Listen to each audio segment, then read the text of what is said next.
guys, I'm back with another video. This one is on cracking at the bottom of your vessel. So oftentimes when we fire, after firing, we find a crack right along here. And I have a little tip, I guess, on how to prevent it. Now, first of all, you will notice that I score the bottom of the vessel, right? It's all scored along the edges. Next thing I like to do is I take a simple coil and I will lay it along the bottom. I'll show you in just a second. Okay. So I will lay it along the bottom like this.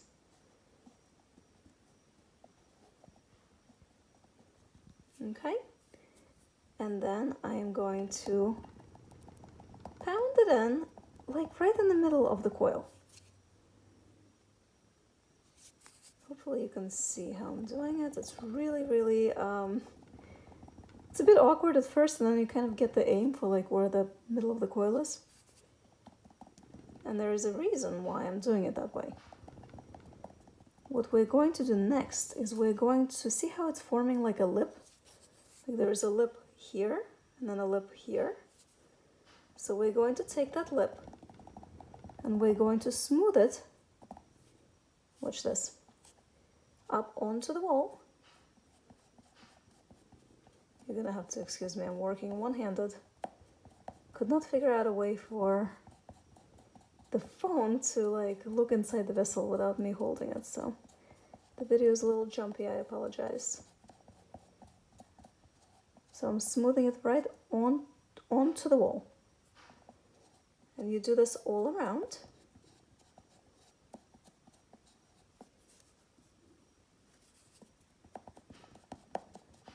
All around the vessel. Believe it or not, when I do it two-handed, I can get the whole thing done in about 10 seconds. I should do like a video of like timing myself.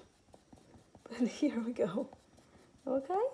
And then the bottom edge, you guessed it, we're gonna smooth it right onto the bottom of the vessel. And this kind of seals that crack, and then when you glaze, it doesn't matter how non-flowy your glaze is, or how flowy, or how it breaks, you're just not going to get a crack. Because your actual clay body will be fused, and so no cracks. And then what I do with that is, you know, I'll take a sponge and I'll go inside and I'll like smooth it out so it's all nice and smooth. But you got the basic idea. So that is my tip and trick for getting rid of those little cracks at the bottom of the cup. You no longer have to lose your cups. I hope this was helpful. Subscribe for more videos and tips and tricks, and please let me know in the comments if you do need like a specific something for me to do a video about. Have a wonderful night, and I'll see you next time. Bye-bye.